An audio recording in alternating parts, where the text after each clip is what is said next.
Have you ever gone to the gym and said, "Oh my gosh, I wish I could work out today and it would give me enough exercise credits to put in my account for the next month and I wouldn't have to do it again." Yep, me too. It doesn't work that way, right? Exercise, fitness, good health, all those things take daily maintenance. And the cool part is over time, unlike that first visit to the gym, it can be fun and enjoyable and something you look forward to. The same thing can be said for an alcohol-free lifestyle. It does require maintenance, but over time, it becomes maintenance that you love, that you enjoy, that you actually really miss when you fall off from it. So we're going to talk about that today in the episode. Did I introduce myself? Hi, I'm Victoria English. I'm the top coach with Project 90. James and I split the time here on the podcast, and I appreciate you tuning in. You know, if you like what you're hearing, I encourage you to please post a review for us. Say something nice. It's always nice to hear people saying nice things about you, isn't it?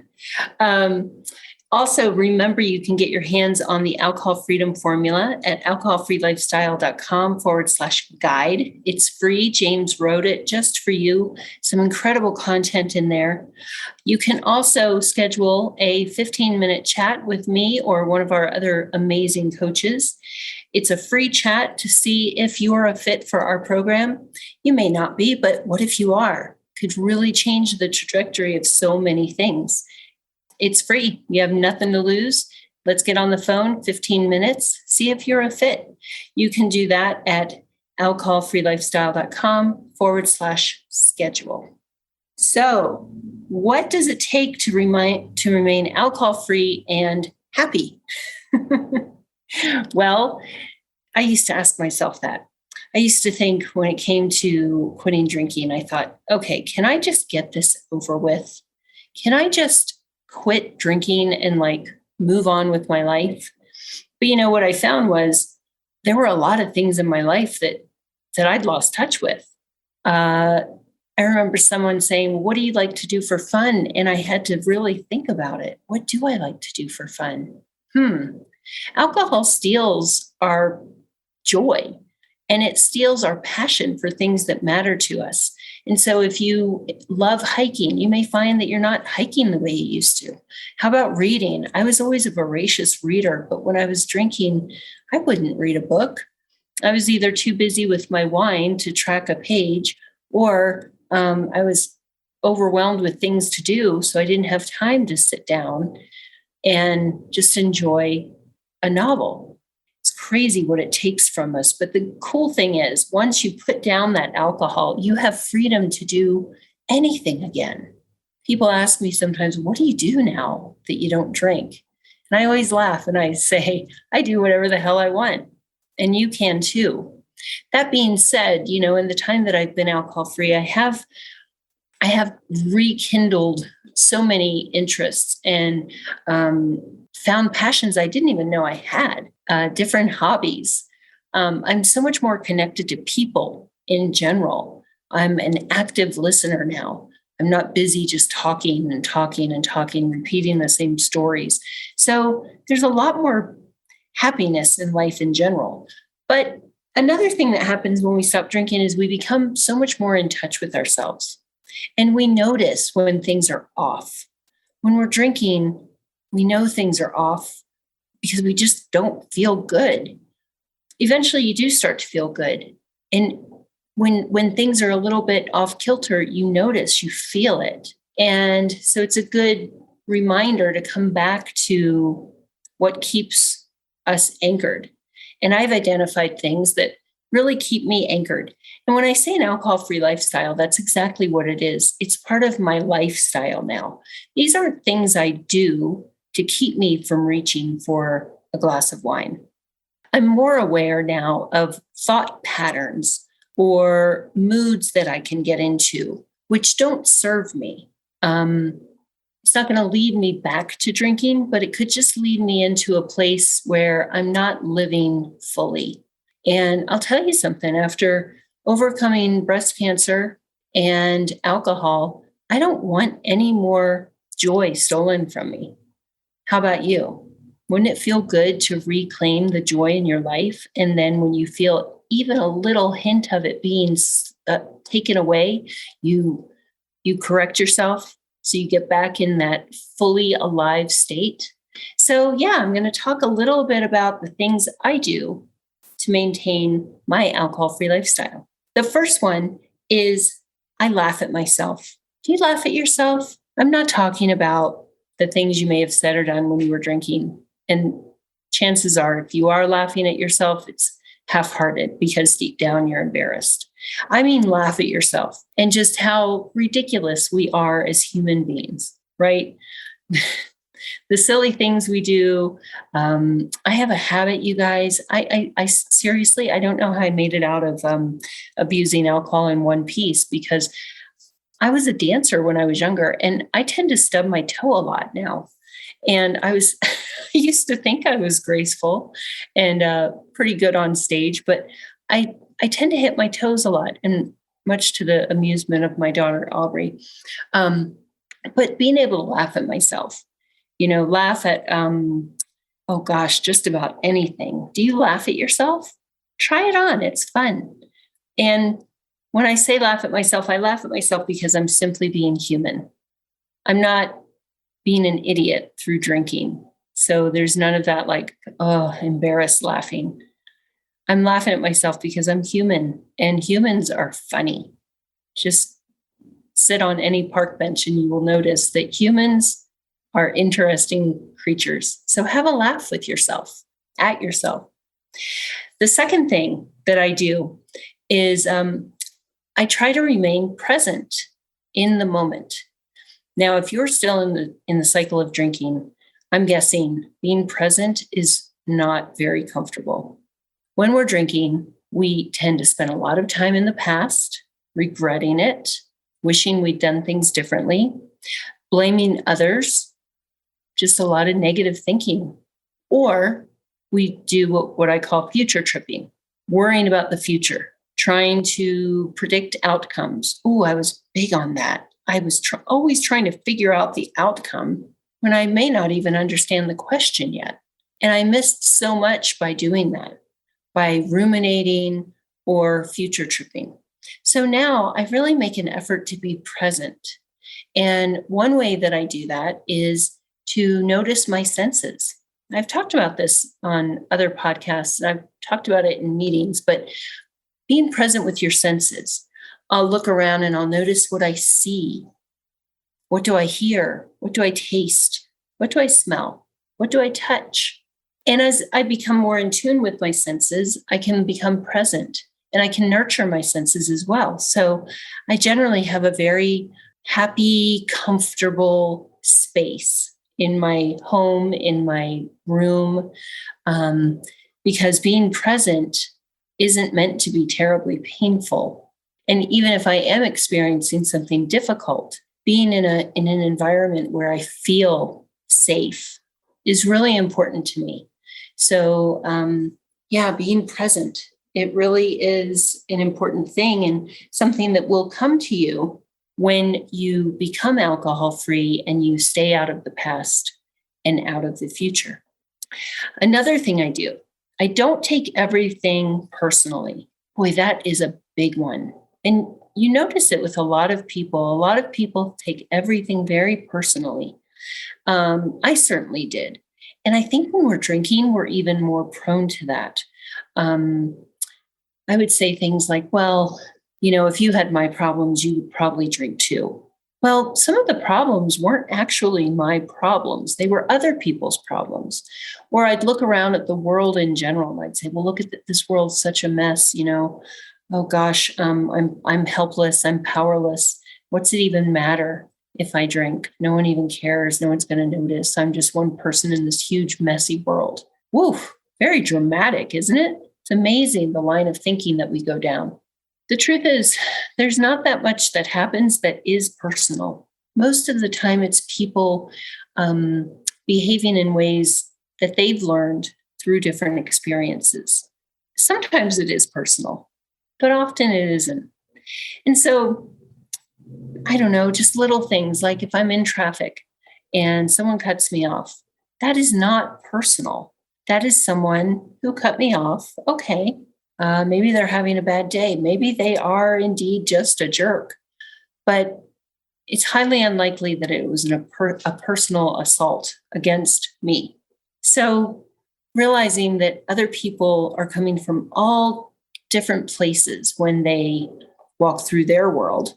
And if we intersect, chances are the things they say or do don't have a whole lot to do with me. What's interesting, though, is when you do stop taking everything so personally, you can have a lot more compassion. And so you may be able to be kind to that person in the checkout line who has a surly face. Maybe they've just had a tremendous loss in their life. Maybe giving them a little smile will help them have a better day.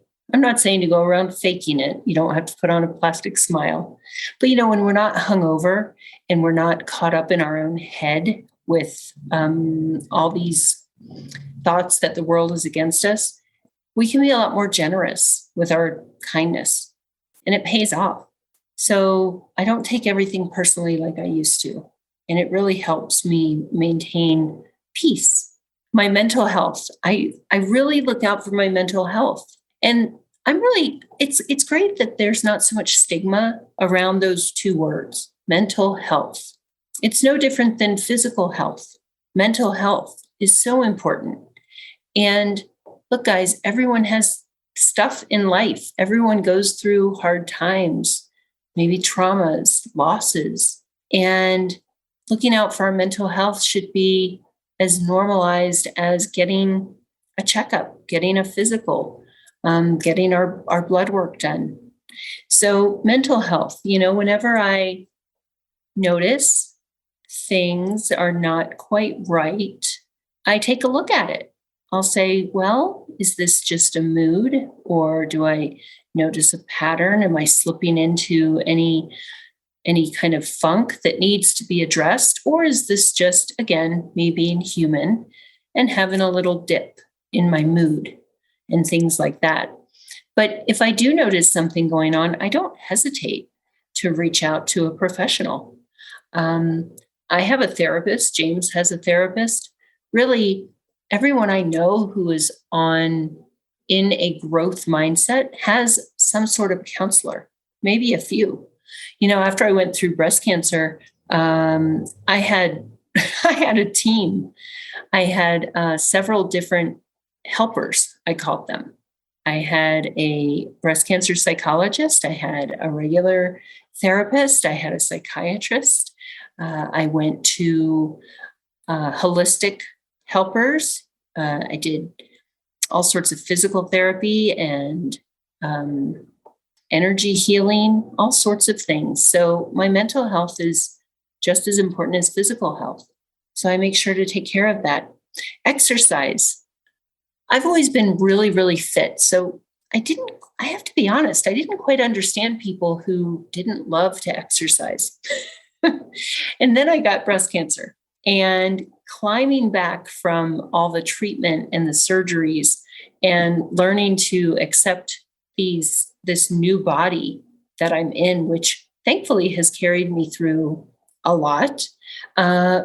It was intense. So I now know what it feels like to not love exercise. But I did it anyway because I knew on the other side was a better place than I was at the time. So I was dealing with a lot of chronic pain. I still do, but not as much. I was dealing with all sorts of issues because when you have as many surgeries and as much treatment as I did, there's going to be some fallout in your body. So exercise is something that I do now to maintain my health and continue to improve it. What it isn't is what it was years ago, which is a form of self-punishment, really, because I was drinking and I wanted to prove to myself that it wasn't impacting my health. So I would push myself even harder physically. Now exercise is a source of strength and self-love. So I exercise. And an exercise can be whatever you decide. It can be a walk. It can be a triathlon, whatever floats your boat. Just get your body moving each day. This podcast is sponsored by my eyewear and sleep optimization company, Swanwick. If you suffer eye strain from computer use, you find it challenging to focus and concentrate, your sleep is poor, you have low energy, you're tired and sometimes experience anxiety, then it could be because you're staring into screens all day and night. Swanwick produces stylish blue light blocking glasses to help you sleep better and generate more energy and focus during the day. A Harvard University and University of Washington published study revealed that Swannies wearers reported sleeping 14% better during the night and were 9% more productive during the day. That's huge. Swannies are currently worn as a sleep and performance aid by professional athletes at teams including the Dallas Cowboys, New York Knicks, Manchester United, and many more. They've been featured on media including the Dr. Oz Show, Live with Kelly and Ryan, and the New York Times. I personally designed Swannies back in 2015, and they've now helped almost 200,000 people sleep and perform better. And because you're a listener of the Alcohol-Free Lifestyle podcast, you can now get your pair and enjoy 15% off. To get the best blue light blocking glasses on the market, go to swannies.com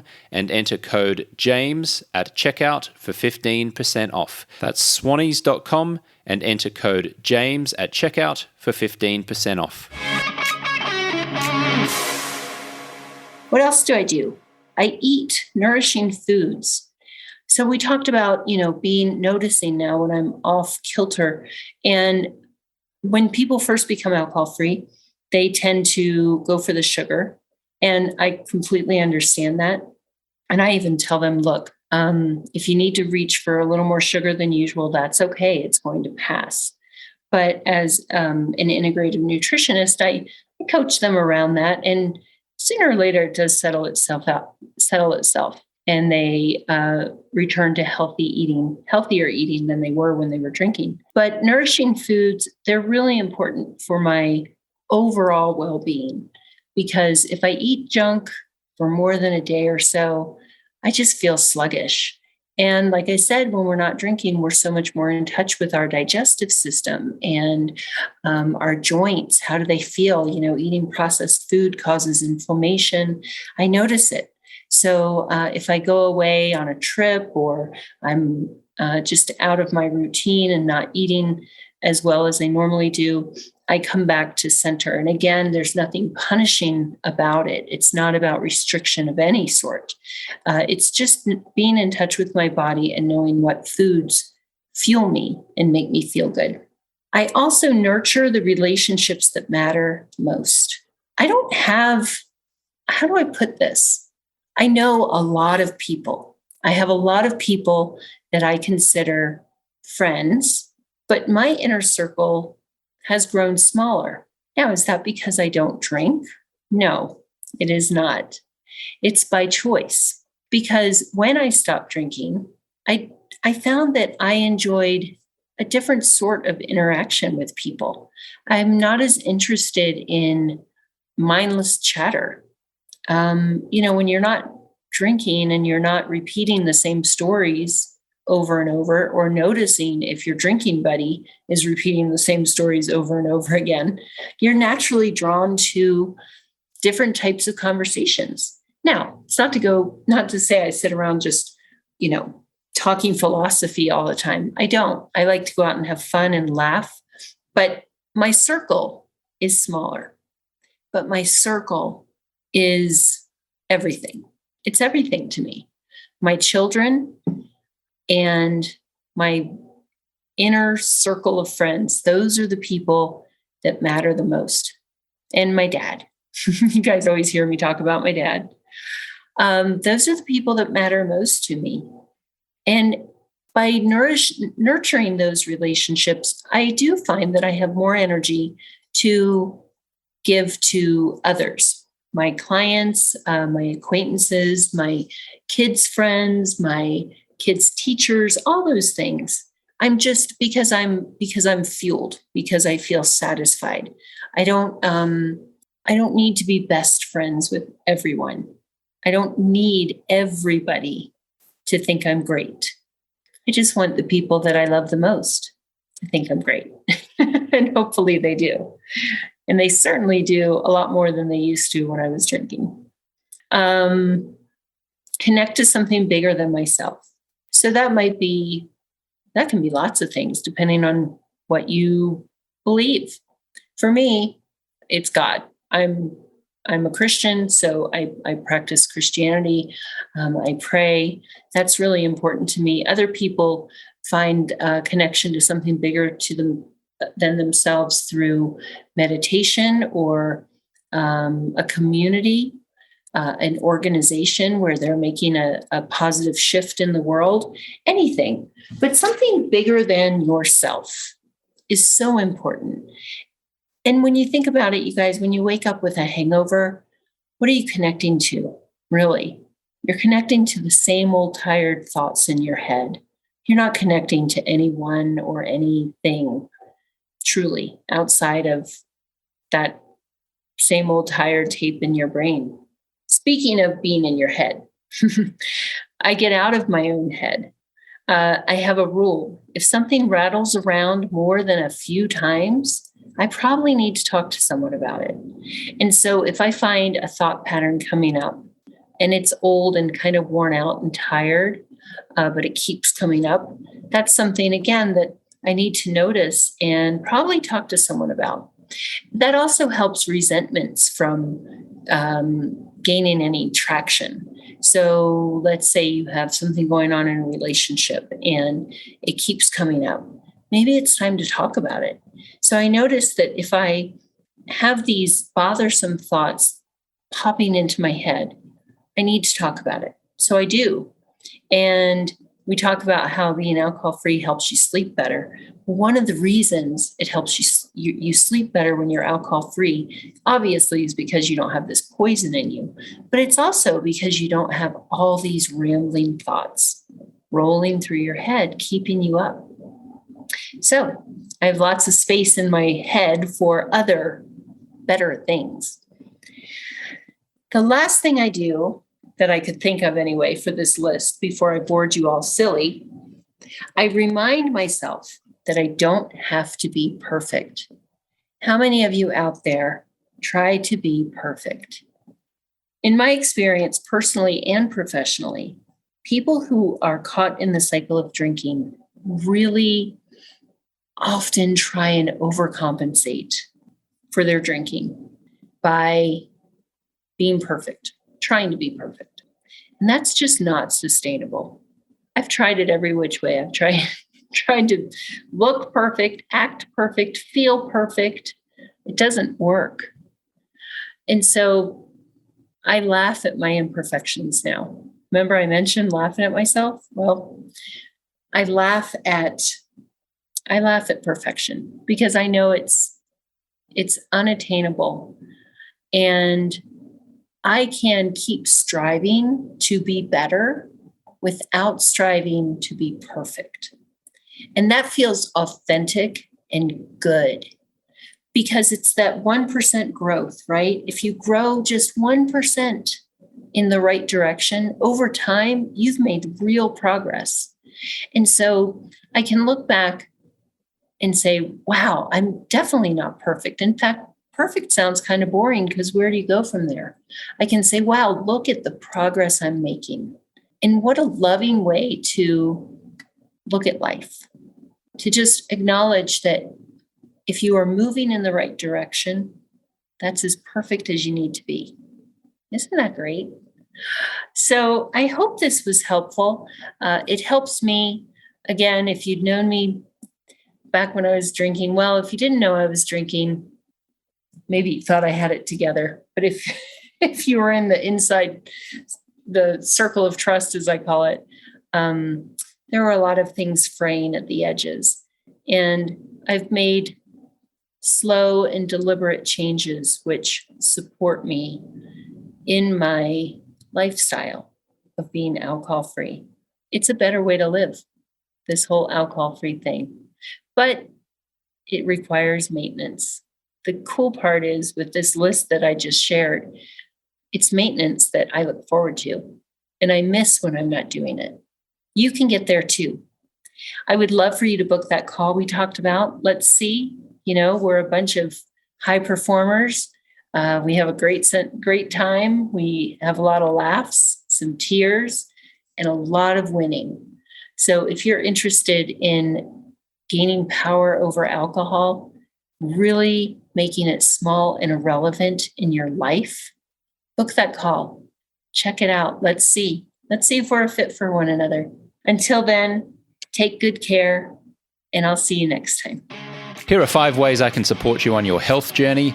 Number 1, the Better AF group support. You can go to alcoholfreelifestyle.com/betteraf. That is group virtual coaching to help you to stop drinking. The YouTube channel at alcoholfreelifestyle.com/YouTube. The book, Alcohol Freedom Formula, can be found at alcoholfreelifestyle.com/guide. My liver cleanse from my supplements company, Swan Vitality, at swanvitality.com. And protect your eyes from screens by wearing a pair of Swannies blue light blocking glasses from my sleep company, Swanic Sleep. You can find that at swannies.com. Catch you on the next one.